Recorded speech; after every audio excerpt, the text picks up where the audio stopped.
नमस्कार, स्वागत है आपका फिफाना हिंदी क्लासेस के YouTube चैनल पर। और इस क्लास में अपन पढ़ रहे थे बाल विकास। तो बाल विकास अर्थात साइकोलॉजी की इस क्लास में अपनों ने कल व्यक्तित्व के टॉपिक को कंप्लीट किया और आज अपन शुरू करने जा रहे हैं दूसरा नया टॉपिक। कौन सा? बहुत ही महत्वपूर्ण टॉपिक, बुद्धि। तो चलिए बढ़ते हैं इस टॉपिक की तरफ, बुद्धि की तरफ।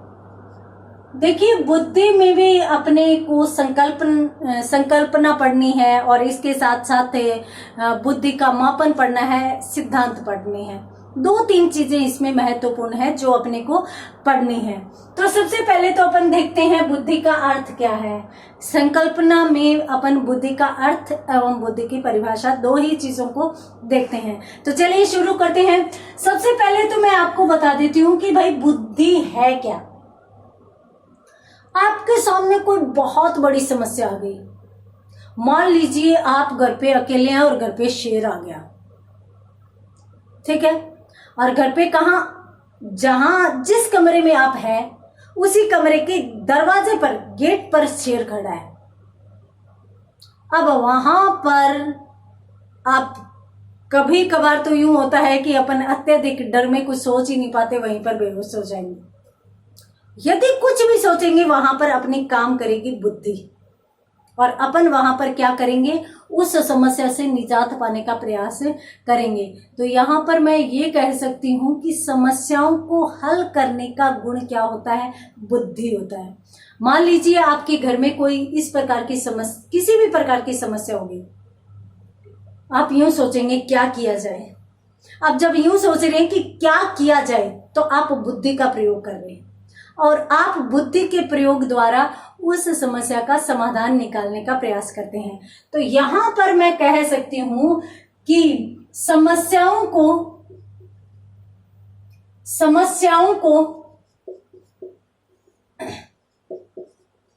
हल करने का गुण बुद्धि कहलाती है, बुद्धि कहलाती है। समस्याओं को अपन हल करते हैं, उन समस्याओं को हल करने का गुण ही हमारा क्या कहलाता है, बुद्धि। इसको अपन एक शब्द में और एक प्रकार से और भी परिभाषित कर सकते हैं। कैसे? देखिए, अपनों ने किसी भी बड़ी समस्या का हल कर दिया तो लोग क्या कहेंगे, हाँ ये लायक बच्चा है, ये योग्य बच्चा है जिसने इतनी बड़ी समस्या का हल कर दिया। अर्थात हम जहां पर बुद्धि प्रयोग से किसी समस्या का हल कर देते हैं तो वहां पर हमारे लिए योग्यता नाम रख दिया जाता है, हमें योग्य व्यक्ति कहा जाता है। तो यहाँ पर अपन ये भी कह सकते हैं कि सभी प्रकार की जो योग्यताएं हैं उनका ही सम्मिलित नाम बुद्धि कहा जा सकता है। तो यहाँ पर अपन यूं भी कह सकते हैं कि योग्यताओं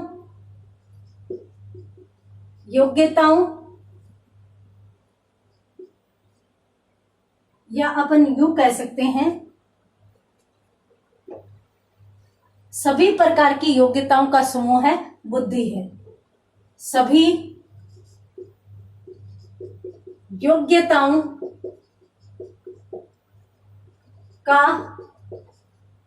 का समूह है बुद्धि है। अब यहाँ पर ये तो समझ में आ गया कि बुद्धि है क्या। बुद्धि हमारे सोचने समझने की क्षमता है, हमारी समस्याओं को हल करने की योग्यता ही बुद्धि है। तो अब इस बुद्धि टॉपिक को अपन क्या नाम दे सकते हैं? देखिए, बुद्धि को विभिन्न नामों से पुकारा जाता है। कहीं पर इसके लिए प्रज्ञा शब्द काम में लिया जाता है। अर्थात यदि अपन शाब्दिक अर्थ की बात करें तो सामान्यतः यूं कहा जाता है कि प्रज्ञा और बुद्धि आपस में पर्याय शब्द है, पर्यायवाची शब्द है। प्रज्ञा को क्या कहते हैं, बुद्धि। अगर अपन समझने के लिए देखें तो देखिए, हमारी जो प्रतिभा होती है उसे ही अपन क्या नाम दे सकते हैं, बुद्धि नाम दे सकते हैं। प्रतिभा जो योग्यता का ही पर्याय कहा जा सकता है, तो वो ही क्या कहलाती है, हमारी बुद्धि। इसके साथ साथ हम ज्ञान को भी बुद्धि नाम ही दे देते हैं। कहते हैं ना कि यह प्रतिभाशाली बालक है। प्रतिभाशाली बालक किसे कहेंगे, जिसे बहुत अच्छा चीजों का ज्ञान हो। तो इसलिए अपन इसे कह सकते हैं, सामान्य शब्दों में अपन समझ को भी बुद्धि कह सकते हैं कि उसकी समझ कितनी, सामान्य यूं कहा जाता है कि उसकी समझ विकसित हो गई, इसका मतलब उसमें बुद्धि आ गई, तो वो विवेक का प्रयोग करने लग गया, बुद्धि का प्रयोग करने लग गया। तो बुद्धि को प्रज्ञा, प्रतिभा, ज्ञान, समझ इत्यादि के अर्थों में परिभाषित किया जाता है। उसे अनेक जगहों पर इस प्रकार के शब्दों के माध्यम से विश्लेषित किया जाता है, स्पष्ट किया जाता है। इसके साथ साथ अपन क्या कह सकते हैं, देखिए समस्याओं को समाधान करने और उसके साथ साथ उद्देश्यों की प्राप्ति करने में हमें जो चीज सक्षम बनाती है वही क्या कहलाती है, बुद्धि। या फिर अपन यूं कहें कि अपन अपने उद्देश्यों को प्राप्त करने के लिए जिन चीजों के संबंध में, जिन तत्वों के संबंध में विचार करते हैं, वो विचार कौन करता है, बुद्धि करती है। तो हम यहाँ पर ये कह सकते हैं कि उद्देश्यों को प्राप्त कराने में सक्षम ही कौन है, बुद्धि। यदि व्यक्ति के पास बुद्धि नहीं है तो वह समस्याओं के समाधान तक कभी भी नहीं पहुंच पाएगा। तो अपन यहाँ पर यूं भी कह सकते हैं कि समस्याओं का समाधान करने, ये तो अपनों ने देख ही लिया, साथ साथ अपन ये भी कह सकते हैं कि उद्देश्यों को प्राप्त करने में भी सक्षम कौन बनाती है, तो बुद्धि उद्देश्यों को प्राप्त करने में सक्षम बनाती है। आप जहां भी दिमाग का प्रयोग कर रहे हो, कहते हैं ना दिमाग लगाओ, तो दिमाग का प्रयोग कर रहे हो, अपने विवेक का प्रयोग कर रहे हो, किसी भी समस्या का समाधान खोजने का प्रयास कर रहे हो, काम कौन कर रहा है, बुद्धि काम कर रही है। हम काम नहीं कर रहे, हमारी बुद्धि काम कर रही है। तो आप इस अर्थ में अपन बुद्धि को देख सकते हैं। पहली बात तो बुद्धि को प्रज्ञा, प्रतिभा, ज्ञान, समझ इत्यादि शब्दों से परिभाषित किया जाता है। ये समस्या को हल करने की योग्यता है, योग्यताओं का भी समूह है, इसके साथ साथ उद्देश्यों को प्राप्त करने में सक्षम बनाती है। तो जल्दी से स्क्रीनशॉट लीजिए, उसके बाद अपन बात करते हैं बुद्धि के संबंध में दी गई विभिन्न विद्वानों द्वारा परिभाषा की। तो चलिए अपन बात करते हैं। देखिए सबसे पहले यदि अपन बुद्धि शब्द की बात करें, बुद्धि के विश्लेषण की बात करें, तो देखिए सबसे पहले गाल्टन महोदय प्रथम मनोवैज्ञानिक थे जिन्होंने 1885 ईस्वी में बुद्धि शब्द का प्रयोग किया था। तो सबसे पहले तो आप नोट लगाकर लिखेंगे, अपने से यूं पूछ ले कि बुद्धि का प्रवर्तन किसने किया, तो सर्वप्रथम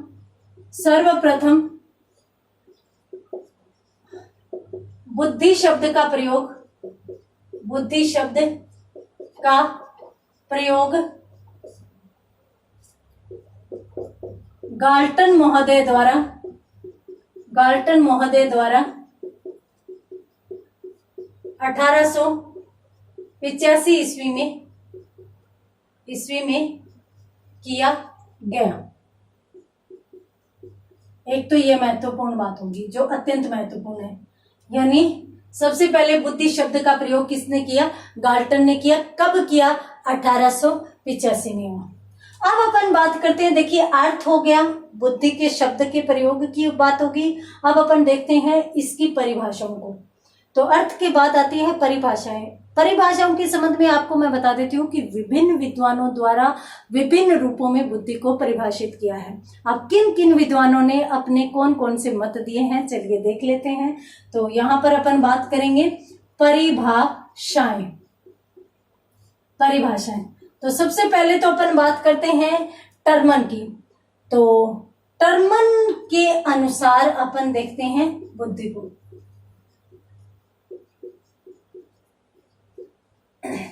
देखिए टर्मन ने अमूर्त विचारों को समझने की योग्यता को ही बुद्धि कहा है, या अमूर्त विचारों से संबंधित सोचने की योग्यता को ही इन्होंने क्या कहा है, बुद्धि कहा है। तो चलिए अपन देख लेते हैं कि टर्मन ने या सीधा इनकी परिभाषा नाम से नहीं आती, अपन सीधे देख लेते हैं। अमूर्त विचारों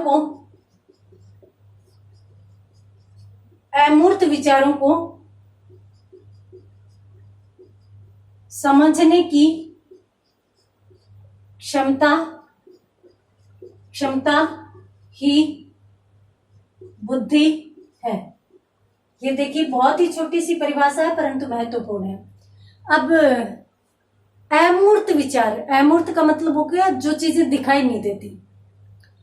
कुछ लोग होते हैं जिनकी विश्लेषण क्षमता, जिनकी सोचने समझने की क्षमता बहुत गुड होती है, तो उसको अपन क्या कहेंगे, जो विचारों की समझ रखता हो, जो सोचने समझने विवेक संबंधी समझ रखता हो, उसे अपन क्या कहते हैं, उसे अपन अमूर्त विचार कहते हैं। अमूर्त विचार जो दिखाई नहीं देते, तो उनके संबंध में उन विचारों को भी समझने की योग्यता बुद्धि के पास ही होती है। जिसके पास बुद्धि नहीं होती वो मूर्त चीजें भी बहुत मुश्किल से समझ जाता है, अमूर्त चीजें तो उससे बहुत परे होती है।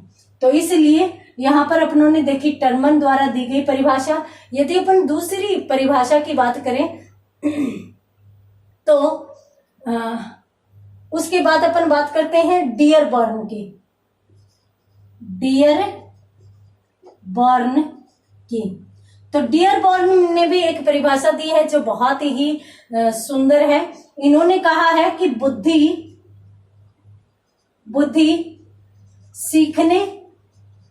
सीखने अनुभवों से लाभ उठाने की क्षमता है। ये लीजिए, इन्होंने कहा है कि सीखने की भी क्षमता है, साथ साथ अनुभवों से लाभ उठाने की क्षमता है। आपने कभी ठोकर खाई और बाद में जिस गलती की वजह से आपने ठोकर खाई, अगर आप दूसरी बार आगे वही उसी प्रकार की गलती करने वाले हैं तो कहते हैं बुद्धि का प्रयोग कर अपने अनुभवों से काम ले। यानी पहले जो चीज तू गलत करके आया उससे सीख लेते हुए अब तुम्हें आगे बढ़ना चाहिए। तो यहाँ पर यूं होता है कि भाई बुद्धि सीखने की क्षमता तो है ही, जिसके पास बुद्धि होगी वही सीख पाएगा। बुद्धि के बिना तो व्यक्ति कुछ सीख ही नहीं पाता, विभिन्न समस्याओं का हल करना तो दूर। तो यहाँ पर सीखने की योग्यता है, साथ साथ अनुभवों से लाभ उठाने की योग्यता है। तो ये किसने कहा है, डियरबॉर्न ने कहा है। अब अपन बात करते हैं इन परिभाषाओं को याद कैसा रखा जाए। देखिए टर्मन शब्द ही ऐसा है जो मन के अंदर की बात करता है। हम जो जागृत अवस्था में होते हैं वो हमारा चेतन होता है, हमारा मूर्त होता है, जबकि हमें जब सोच समझ रहे हैं हमारे मन के अंदर के विचार अमूर्त होते हैं, मन के अंदर की भावनाएं अमूर्त होती है जो दिखाई नहीं देती। तो इसलिए मन के अंदर की भावनाएं अमूर्त, यानी टर्मन ने परिभाषा में किसको शामिल किया है, अमूर्त विचारों को। तो आप याद रखिए जहां पर भी अमूर्त विचारों का इस प्रकार से स्पेशली जिक्र हो जाए वहां पर परिभाषा वो किसकी मानी जाएगी, टर्मन की। दूसरी बात, आपको सबसे प्रिय क्या है। मेरे पास बहुत अच्छे अच्छे कपड़े होने चाहिए, बहुत सारा पैसा होना चाहिए, बहुत अच्छी अच्छी गाड़ियां होनी चाहिए, A1 मेरा हाउस होना चाहिए, है ना। यानी हम लोभी हो जाते हैं, हमें लोभ, हमें लाभ, हमें लालच बहुत ज्यादा प्रिय होता है। और यहाँ पर लाभ डियरबॉर्न ने दिया है, तो आप डियर का मतलब प्रिय और हमारा प्रिय क्या है, लाभ है। तो हम लाभ उठाने की क्षमता किससे संबंधित, सीखने एवं अनुभवों से संबंधित। ये परिभाषा किसने दिया है, डियरबॉर्न ने। तो आप दो शब्द याद करेंगे, अमूर्त विचार टर्मन, अनुभवों का लाभ डियरबॉर्न। हो गई दोनों परिभाषाएं याद। तो जल्दी से स्क्रीनशॉट लीजिए, उसके बाद अपन बात करते हैं आगे। यहाँ पर अपनों ने मात्र 3 चीजें देखी हैं। 3 चीजें कौन कौन सी, एक तो 1885 में बुद्धि शब्द का प्रयोग गाल्टन द्वारा किया गया और इसके बाद अपनों ने 2 परिभाषाएं देखी है, टर्मन की और डियरबॉर्न की। अब अपन बात करते हैं आगे। आगे अपन बात करते हैं अन्य विद्वानों द्वारा किस किस रूप में, किस किस प्रकार से इसे परिभाषित किया गया। तो चलिए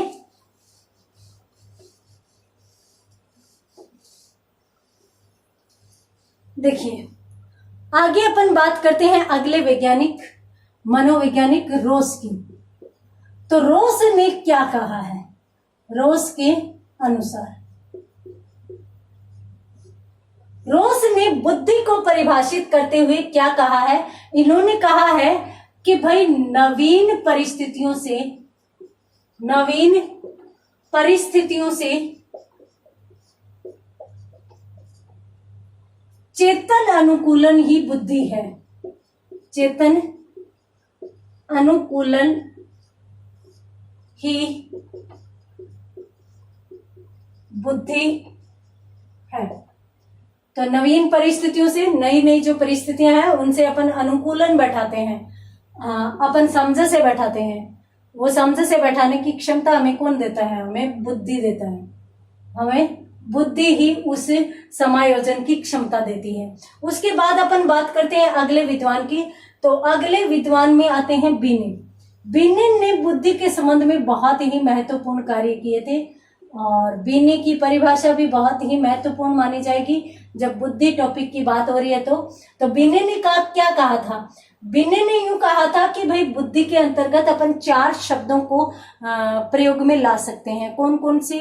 ज्ञान, आविष्कार और इसके साथ साथ निर्देश और इसके साथ साथ आलोचना।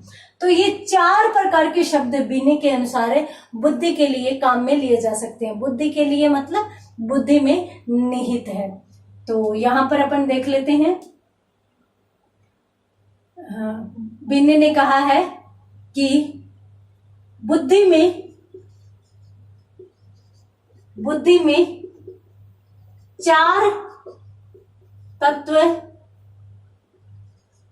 निहित है। कौन कौन से? ज्ञान, आविष्कार, निर्देश, आलोचना।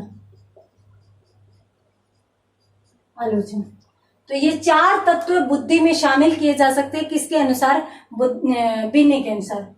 ज्ञान अपन सबसे पहले देख चुके, जब अपन बुद्धि का अर्थ देख रहे थे। हमारा ज्ञान बुद्धि ही कहलाता है, अर्थात बुद्धि के बिना ज्ञान अधूरा है। बुद्धि यदि नहीं है तो ज्ञान की प्राप्ति असंभव है। ठीक है, तो ज्ञान हो गया। आविष्कार, जब हमें किसी चीज का ज्ञान है तो उसमें अपन नए प्रयोग कर सकते हैं और ज्ञान होता है उसमें नवीन प्रयोगों की संभावनाएं सदैव रहती है।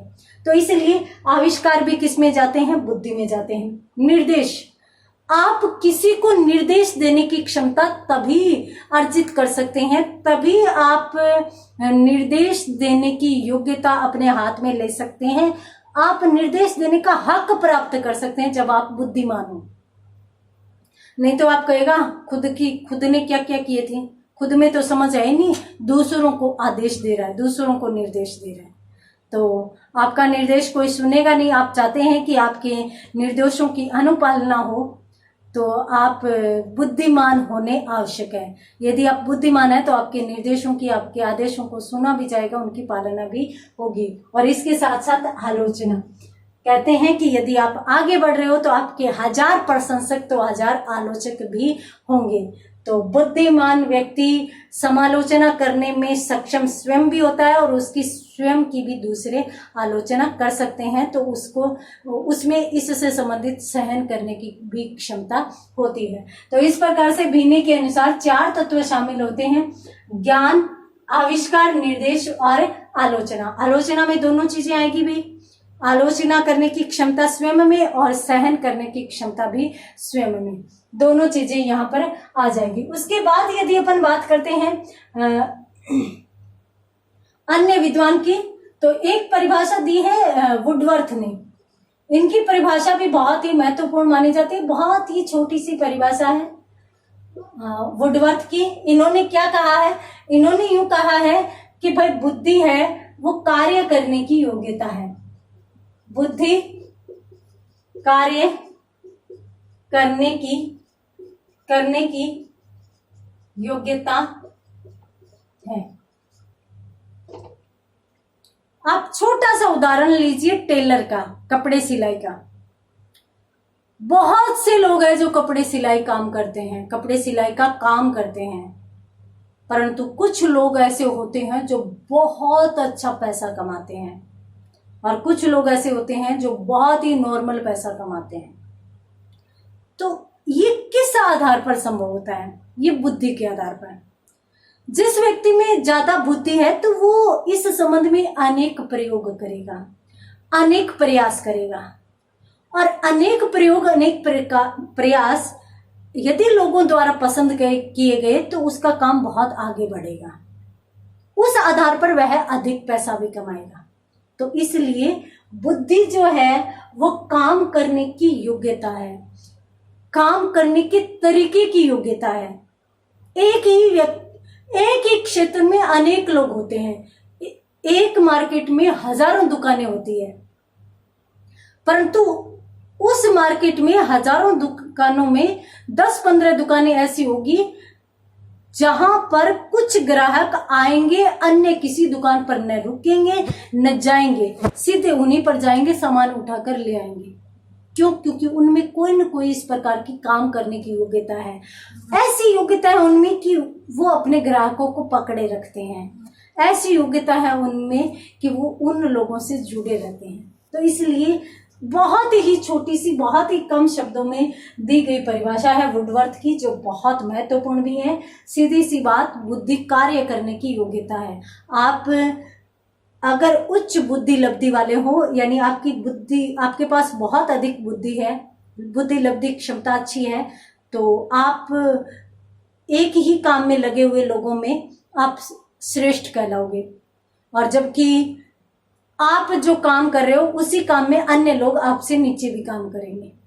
तो इसलिए ये फर्क जो आता है वो बुद्धि लब्धि का ही आता है। तो जल्दी से स्क्रीनशॉट लीजिए। यहाँ पर अपनों ने रोज की परिभाषा देखी, नवीन परिस्थितियों से चेतन अनुकूलन ही बुद्धि है। और इसके साथ साथ बी ने बुद्धि में 4 तत्व शामिल किए, ज्ञान आविष्कार, निर्देश आलोचना। वुडवर्थ ने क्या कहा कि बुद्धि कार्य करने की योग्यता है। देखिए अब अपन बात करते हैं आगे अन्य विद्वानों की। तो अन्य विद्वानों में अपन बात करेंगे कॉलसैनिक की। इनका नाम कॉलसैनिक भी आता है, कॉलसैनिक भी आता है। तो देखिए अपन बात करते हैं किसकी? कॉलसैनिक। तो कॉलसैनिक ने अपनी परिभाषा में क्या बताया है? उन्होंने क्या कहा है कि बुद्धि के संबंध में क्या कहा है? इन्होंने यूं कहा है कि ये जो बुद्धि है ना वो विभिन्न योग्यताओं का योग है। बुद्धि विभिन्न योग्यताओं का योग है। ये बात किसने कही है? ये बात कॉलसैनिक ने कही है। अब विभिन्न योग्यताओं का योग का क्या मतलब है? देखिए व्यक्ति के पास अनेक अलग अलग क्षेत्रों से संबंधित योग्यता होती है। जैसे दो बच्चों की बात करें, एक बच्चा मैथ्स में रुचि रखता है, एक बच्चा सोशल साइंस में रुचि रखता है। तो वहां पर अपन ये थोड़ी ना मान लेंगे कि मान लीजिए एक बालक है उसके मैथ्स में या गणित में उसके मार्क्स आ रहे हैं, गणित में उसके मार्क्स आ रहे हैं 99, जबकि उसके हिंदी में मार्क्स आ रहे हैं 33। तो क्या आप मान लेंगे इसके आधार पर कि यह बालक मंद बुद्धि है? अगर वो मंद बुद्धि है तो इसमें यहां आगे कैसे जा सकता है? तो इसलिए बुद्धि है वो हर क्षेत्र की योग्यता का योग है। अब यहां पर यदि यह 99% ला रहा है, इसका मतलब यह है कि इस विषय में उसकी रुचि नहीं है, जबकि वह एक प्रतिभाशाली बालक है, यह अच्छी बुद्धि लब्धि वाला बालक है, कह सकते हैं। तो इसलिए बुद्धि है वो एक क्षेत्र की या एक पक्ष की योग्यता नहीं है, विभिन्न योग्यताओं का योग ही क्या है, बुद्धि है। उसके बाद अपन बात करते हैं उसके बाद अपन अगले विद्वान की बात करते हैं, जिसमें अपन आएंगे थॉर्नडाइक की तरफ। तो थॉर्नडाइक ने बुद्धि के संबंध में क्या कहा है? उन्होंने कहा है कि सत्य या तथ्य के दृष्टिकोण से, सत्य या तथ्य के दृष्टिकोण से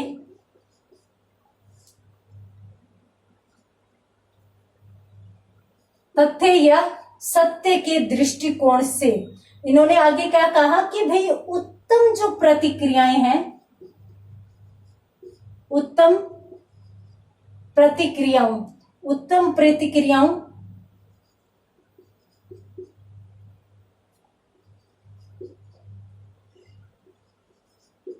की उत्तम प्रतिक्रियाओं की शक्ति ही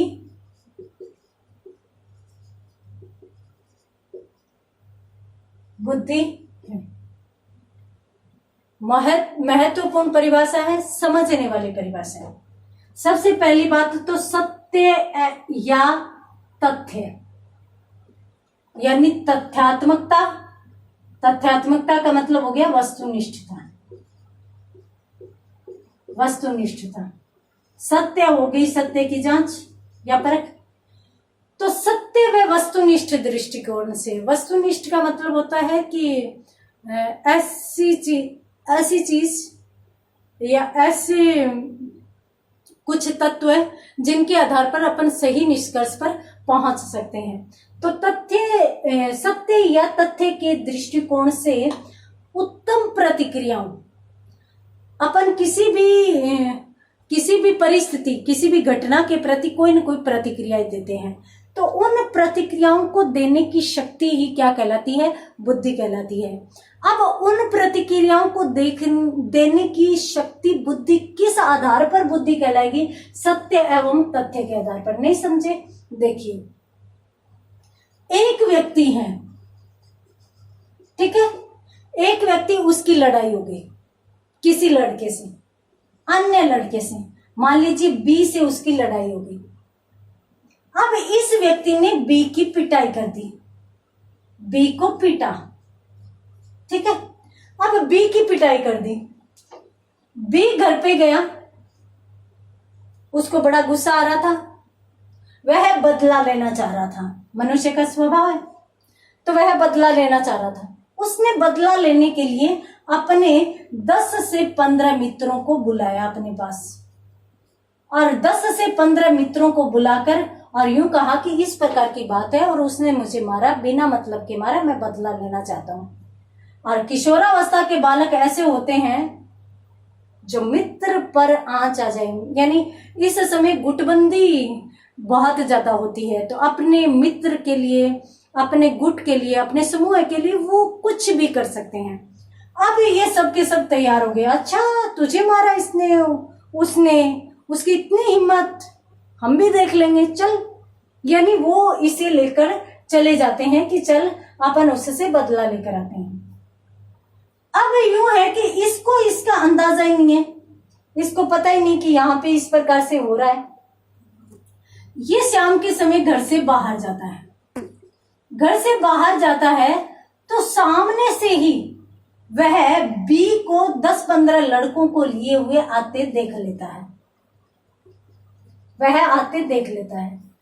और जैसे ही वह आते देखता है तो अब उसकी प्रतिक्रिया कैसी होगी, वह या तो इनके सामने आकर अच्छा मुझे मारने आए, मैं बताता हूं अभी सबको मारूंगा, अब सब पिट कर जाएंगे, ठीक है।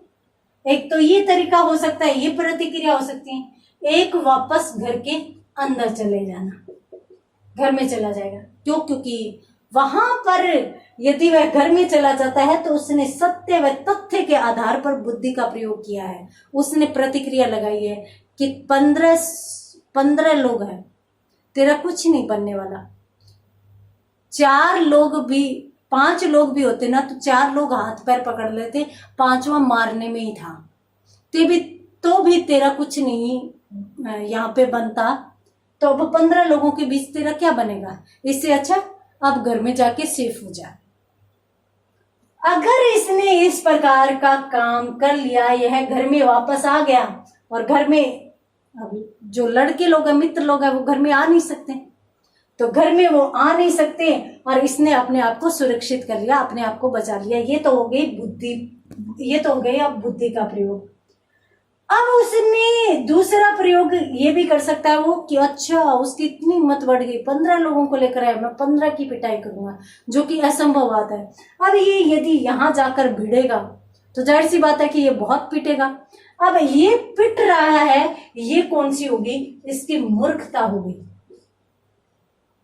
तो इस आधार पर, सत्य एवं तथ्य के आधार पर जो प्रतिक्रिया दी जाती है, उस प्रतिक्रिया की पावर कितनी है वो बुद्धि कहलाती है। यानी वो प्रतिक्रिया कितनी तो सत्य है और कितनी तथ्यात्मक आधार पर सही है, उसके आधार पर ही बुद्धि का आकलन किया जाता है। अब यदि वह घर पर चला गया और अपने आप को सुरक्षित कर लिया तो उसको बुद्धिमान कहा जाएगा, और यदि यह लड़ने चला गया तो सब कहेंगे तू मूर्ख था गया, जो इनके सामने चला गया मार खाने, तुझे पता था ना 15 लोग हैं, क्या बनना था तेरा। तो इस प्रकार से ये प्रतिक्रिया देने की जो पावर है, यही क्या कहलाती है? बुद्धि कहलाती है। बहुत सी बार हम बहुत से गलत डिसीजन कर जाते हैं, तो हम अपने आप में मूर्ख बन जाते हैं, और वही जगह उसी जगह अच्छे डिसीजन करके लोग बहुत ऊंचाइयों पर पहुंच जाते हैं। तो इस प्रकार से यहाँ पर बुद्धि को परिभाषित किया है। थॉर्नडाइक ने बहुत ही सुंदर परिभाषा यहाँ पर दी है। इन्होंने शॉर्ट एंड स्वीट, इन्होंने हालांकि छोटी परिभाषा दी है, परंतु बहुत ही सुंदर शब्दों का प्रयोग इन्होंने किया है। इसके साथ साथ अपन बात करते हैं आगे कॉल्विन के अनुसार।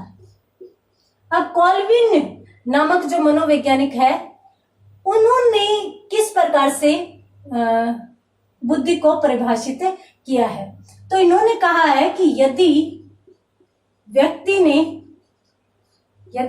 ने अपने वातावरण के साथ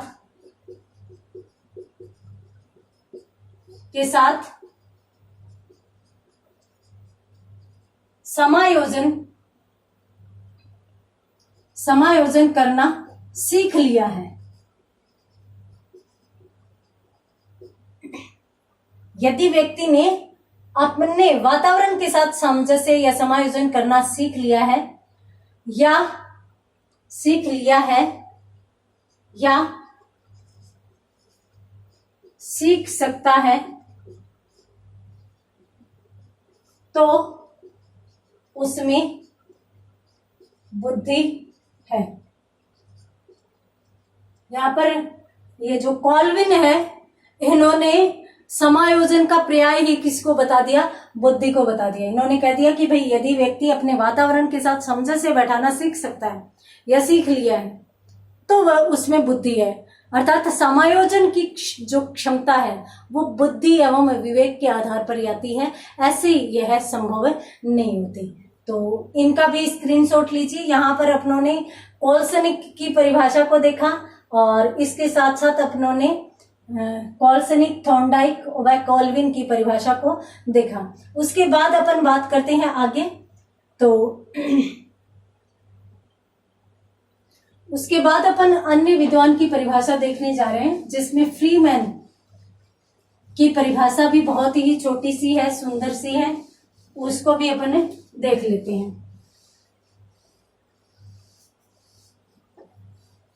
देखते हैं फ्रीमैन बुद्धि के बारे में क्या कहते हैं।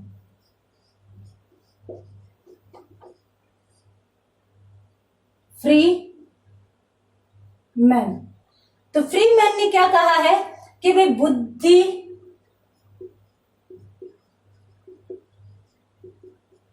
इन्होंने है वो 2-3 चीजों को इसके अंतर्गत शामिल किया। इन्होंने बुद्धि को शामिल कर लिया, समायोजन को शामिल कर लिया, अधिगम को शामिल कर लिया और इसके साथ साथ अमूर्त चिंतन को भी इन्होंने शामिल कर लिया। तो यहां पर अपन देखते हैं कि बुद्धि, समायोजन,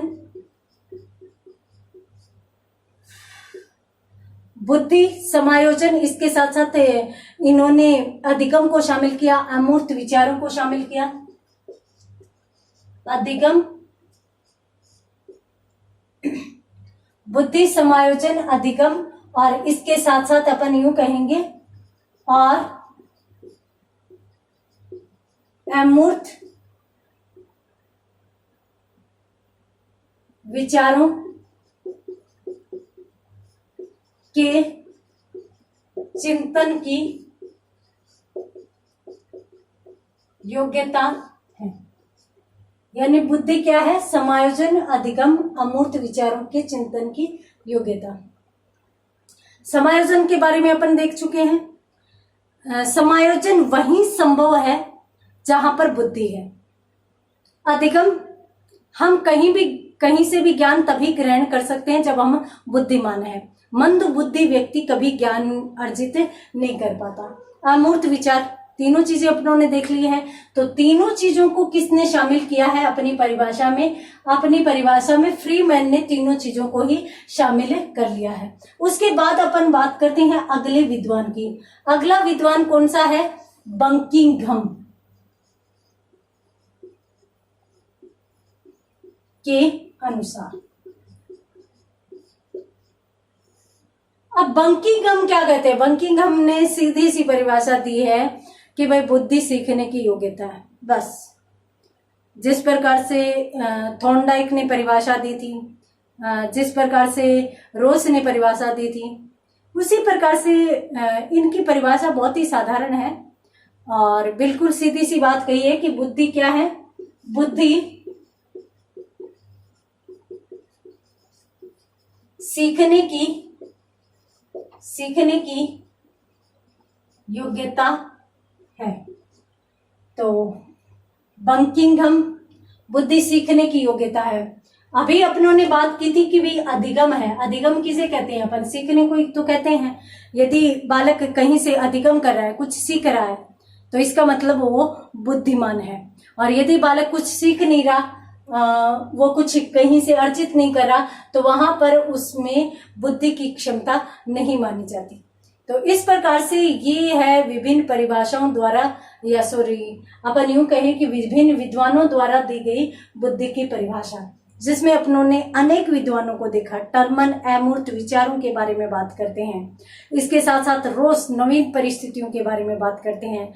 डियरबॉर्न जो है वो अनुभवों से लाभ उठाने की बात करते हैं। वुडवर्थ की बात यदि अपन कहें तो वुडवर्थ भी जो परिभाषा देते हैं उसमें भी समायोजन की क्षमता को शामिल करते हैं। बिन्ने ने तो 4 तत्वों को स्पेशली शामिल करके और इसको एक निश्चित स्वरूप, निश्चित क्षेत्र बता दिया है कि भाई ज्ञान, आविष्कार, निर्देश और आलोचना तक बुद्धि है वो सीमित रहेगी। तो इस प्रकार से यहाँ पर उम्मीद करती हूँ कि विभिन्न विद्वानों द्वारा दी गई परिभाषा आपको समझ में आ गई होगी। इनका भी स्क्रीनशॉट लीजिए और फिर अपन अंत में क्या कह सकते हैं इन परिभाषाओं के संबंध में, वो चीज भी अपन यहाँ पर देख लेते हैं कि भाई इन परिभाषाओं का सारांश क्या हो सकता है। देखिए,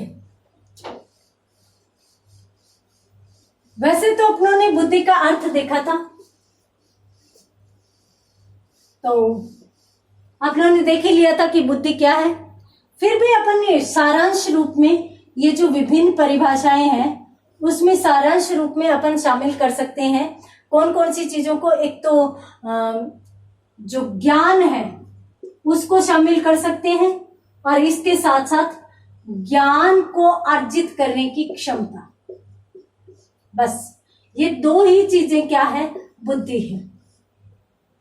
हमारे पास यदि ज्ञान है तो हम बुद्धिमान कहलाएंगे और इसके साथ साथ अपन है वो ज्ञान को अर्जित करने की क्षमता में भी क्या मानते हैं? बुद्धि को शामिल करते हैं। विभिन्न विद्वानों द्वारा दी गई परिभाषाओं में अपनों ने कौन कौन सी चीजों को देखा? देखिए, एक तो अपनों ने ज्ञान को शामिल किया है, इसके साथ साथ अपनों ने शामिल किया है समायोजन को, इसके साथ साथ समायोजन की जो क्षमता है, समायोजन की क्षमता लिख लेते हैं। समायोजन की क्षमता क्या है? बुद्धि है। और इसके साथ साथ अमूर्त विचारों को समझने की योग्यता भी क्या है? बुद्धि है। तो अमूर्त विचारों को समझने की योग्यता, अमूर्त विचारों को समझने की योग्यता भी क्या कहलाती है? बुद्धि कहलाती है। ये चीज भी अपनों ने देखी। इसके साथ साथ अपनों ने ये भी देखा कि भाई जो अधिगम है, जो ज्ञान अर्जित करने की क्षमता है, वो भी क्या है? बुद्धि है, अधिगम। अब अपन इसको कुछ भी नाम दे सकते हैं, अपन आविष्कार नाम दे सकते हैं, अपन आलोचना नाम दे सकते हैं, अपन निर्देश नाम दे सकते हैं। और यहाँ पर मैंने इन सभी चीजों को जोड़कर इसलिए भी बताया है क्योंकि आपसे कहीं भी इस प्रकार का प्रश्न पूछ लिया जाए, प्रश्न यूं आ जाए कि निम्न में से बुद्धि के संबंध में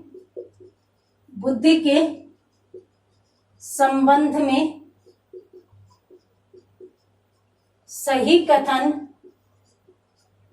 कथन नहीं है, इस प्रकार से पूछ लिया जाए।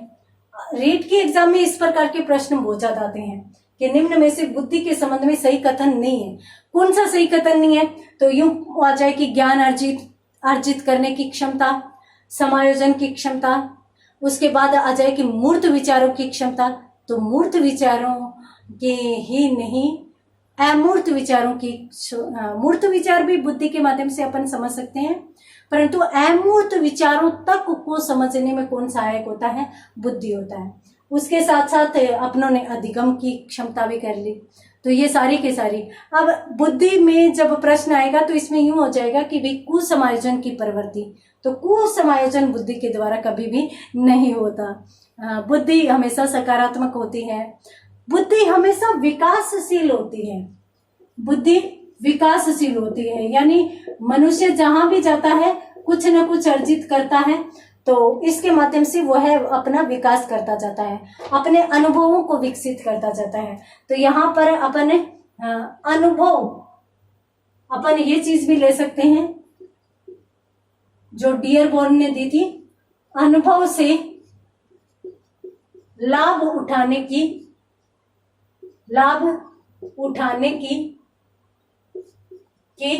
क्षमता। तो अनुभव से लाभ उठाने की क्षमता भी क्या कहलाती है? बुद्धि ही कहलाती है। तो उम्मीद करती हूँ कि बुद्धि का अर्थ एवं परिभाषा तो बहुत समझ में आ गई होगी अच्छे से। तो जल्दी से स्क्रीनशॉट लीजिए। यहाँ पर अपनों ने बुद्धि का सारांश पूरा का पूरा देख लिया है। उसके बाद अपन बात करते हैं आगे। देखिए,